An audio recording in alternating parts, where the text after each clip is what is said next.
اب میں آتا ہوں اپنی داستان کی طرف۔ دنیا بھر میں صرف مسلمانوں کو مارشل ریس یعنی جنگجو قوم کہا جاتا ہے۔ اسی مارشل ریس کی سب سے بڑی سلطنت کے دو لخت ہونے اور دنیا بھر میں مسلمان فوجیوں کی سب سے بڑی تعداد کے ہندوؤں کے آگے ہتھیار ڈالنے کا واقعہ کوئی معمولی صدمہ نہ تھا۔ اس صدمے کی وجہ سے 2 دن ہمارے گھر میں کھانا نہ پکا۔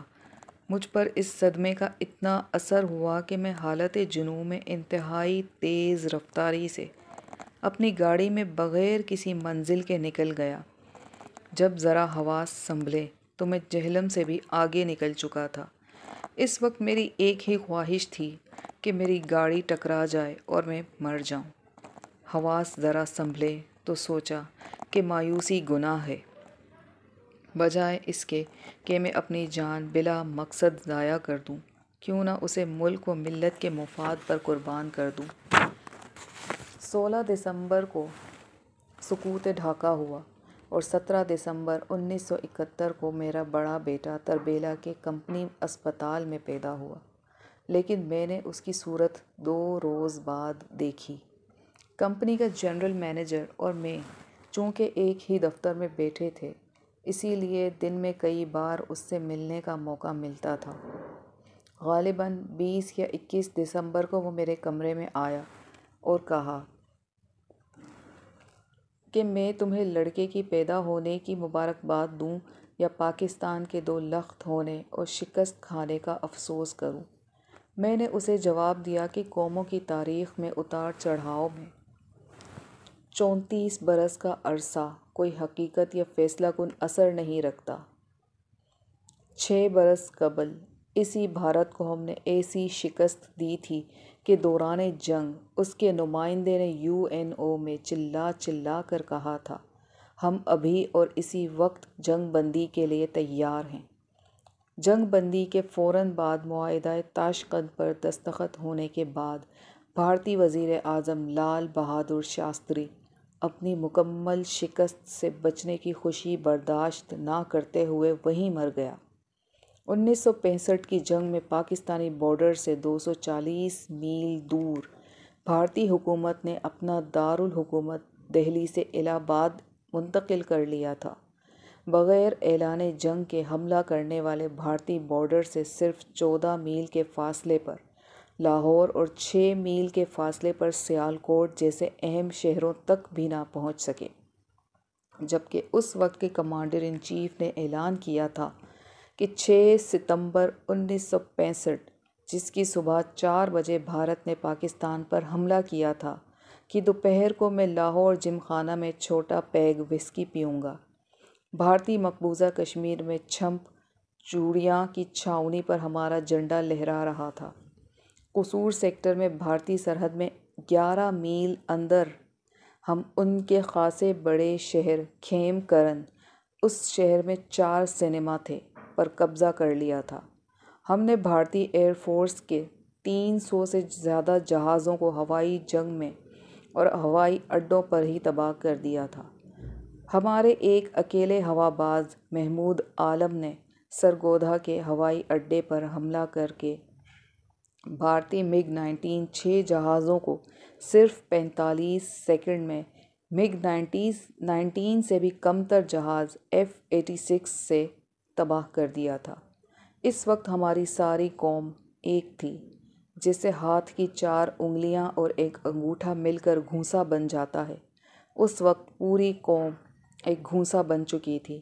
بھارتی تو پاکستانی گھونسے سے ایسا ڈرتا ہے کہ شہید لیاقت علی خان نے بھارت کو صرف ایک گھونسا ہی تو دکھایا تھا کہ بھارت ڈر کر اپنی فوجوں کو بارڈر سے بہت پیچھے ہٹا کر لے گیا۔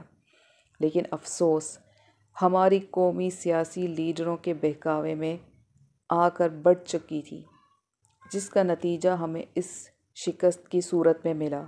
میں نے جنرل مینیجر کو کہا کہ تم مجھے بچے کی پیدائش کی مبارکباد دو، کیونکہ یہ بچہ ایک نئی سحر کی نوید لے کر آیا ہے۔ کہنے کو تو میں دل کو بہت ڈھارس دیتا تھا، لیکن دل تھا کہ قابو میں ہی نہیں آ رہا تھا۔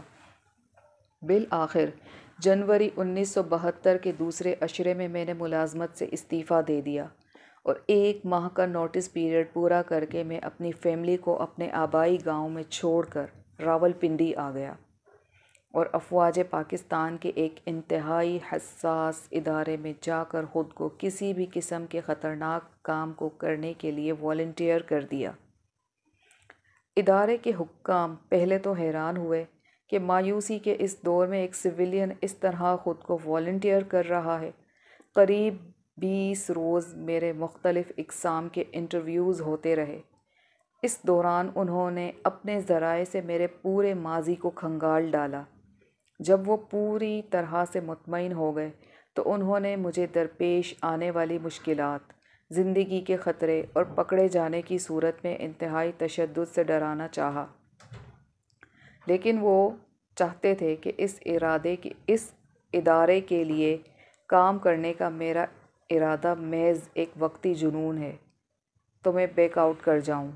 لیکن میری ثابت قدمی سے جب انہوں نے دیکھا کہ میں وقتی جنون کا شکار نہیں بلکہ اپنے وطن کے لیے بڑی سے بڑی قربانی دینے کو بھی دل کی گہرائیوں سے تیار ہوں، تو پہلی ملاقات سے 1 ماہ کے اندر مجھے باقاعدہ طور پر ادارے میں شامل کر لیا گیا اور 1 ہفتے کے اندر میری تربیت شروع کر دی گئی۔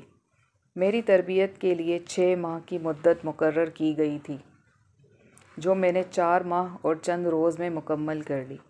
ملک کی سلامتی کے پیش نظر تربیت کی تفصیلات میں نہ جا سکوں گا، مختصر صرف یہ عرض کر سکتا ہوں کہ بے پناہ جسمانی مشقت، judo karate, static and mobile surveillance کے طریقے، اور اگر خود دشمن کے جال میں پھنس جاؤں تو اس سے نکلنے کے طریقے، اور سب سے اہم یہ کہ اس دوران مجھے مکمل طور پر ایک بھارتی شہری بنا دیا گیا تھا اور ان کے طور طریقے، رسم و رواج، زبان، سیاسی اور معاشرتی زندگی کے علاوہ بھارتی افواج کے متعلق تمام معلومات بھی ازبر کرا دی گئیں۔ ان کی ٹرینوں، بسوں، اڈوں، شہروں، صوبوں، غرض یہ کہ ہر وہ بات جو ایک پڑھے لکھے بھارتی سے توقع کی جا سکتی ہے اس طرح میرے دماغ میں بٹھا دی گئی کہ میں مکمل طور پر بھارتی شہری کا روپ دھار گیا۔ اس کے بعد تشدد اور جسمانی اور ذہنی اذیت برداشت کرنے کی تربیت دی گئی، کیونکہ میرے اساتذہ یہ جانچنا چاہ رہے تھے کہ میں کس حد تک تشدد اور اذیت برداشت کر سکتا ہوں۔ پھر وائرلیس آپریٹ کرنا، چھاؤنیوں اور فوجی پڑاؤ پر حملے، معلومات کے حصول کے طریقے، غرض یہ کہ ہر پہلو سے مجھے اپنے فرائض کی انجام دہی کے لیے پوری طرح سے تیار کر دیا گیا۔ میری زندگی کی سب سے پہلی ملازمت، جو سابق مشرقی پاکستان میں چٹاگانگ میں ایک مشہور کمپنی میں چائے کی بلینڈنگ کی تھی، وہ بھارت میں مجھے اپنے کور کے لیے بہت کام آئی۔ میں نے لوز ٹی کے ایک تاجر کے طور پر ہر چھاؤنی میں جانا شروع کیا۔ کور کے مطابق میں بمبئی میں یوناگ پاڑا کا رہائشی تھا اور یہاں تک مکمل انتظام کر دیا گیا تھا کہ اگر کوئی میرے دیے ہوئے ایڈریس سے میرا پتہ پوچھنے آئے تو اسے یہ بتایا جاتا کہ ونود چوپڑا، میرا کور نام، یہیں رہتا ہے اور چائے کا کاروبار کرتا ہے۔ تربیت کا آخری حصہ پاکستانی چھاؤنیوں سے مطلوبہ معلومات حاصل کرنا تھیں، اور یہی میرا امتحان تھا جس میں میں نے نہ صرف مطلوبہ معلومات حاصل کیں بلکہ ان کے بعض حساس خفیہ راز بھی معلوم کر کے اپنے اساتذہ کو دیے۔ چنانچہ مجھے گروپ لیڈر کے طور پر سلیکٹ کر لیا گیا۔ میرے گروپ میں 4 اور ساتھی تھے جو افواج پاکستان میں مختلف کاموں کے ماہر تھے۔ ان میں وائرلیس ٹیکنیشین، بلاسٹنگ کے ماہر، دوران مشن خطرے کو بھانپنے والے یعنی ہماری نگرانی کرنے اور کہیں پھنس جائیں تو دشمن کو زیر کرنے یا ہلاک کرنے والے تھے۔ غرض یہ کہ یہ ایک مکمل گروپ تھا۔ بحیثیت گروپ لیڈر کے وہ میرا ہر حکم ماننے کے پابند تھے اور خود اپنے فیصلے سے کوئی کام سر انجام دینے کی اجازت نہ تھی۔ مجھے ان سے الگ رہنا تھا اور ان کی سب کی رہائش کا علم رکھنا تھا، لیکن انہیں میری رہائش کا علم نہیں ہونا چاہیے تھا۔ بھارت میں اپنے ہمدردوں سے رابطہ کرنے کی اجازت صرف مجھے تھی۔ غرض یہ کہ ہم 5 افراد کی یہ چھوٹی سی فوج اپنے مشن کے لیے بالکل تیار تھی اور ہمیں 24 گھنٹے کے نوٹس پر اپنے مشن پر روانہ ہونا تھا۔ ایک بات مزید یہ کہ ہم پانچوں کو پہلی بار صرف تربیت مکمل ہونے کے بعد چند لمحوں کے لیے ملایا گیا۔ ایک دوسرے کے متعلق تفصیلی معلومات کسی کو نہ تھیں۔ یہ ایسی مہموں میں انتہائی اہم ہوتا ہے تاکہ کوئی دشمن کی گرفت میں آ جائے تو تشدد برداشت نہ کرنے کی صورت میں باقی ساتھیوں کے متعلق کچھ بتا نہ سکے۔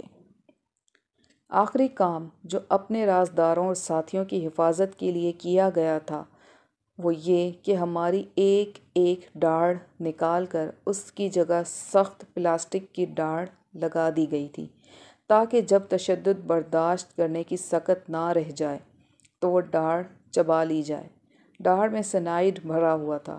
دشمن کو راز بتا کر غدار کہلانے سے بددرجہ بہتر ہے کہ موت کو گلے لگا کر شہید ہو جاؤ تاکہ آئندہ نسلیں تم پر فخر کر سکیں۔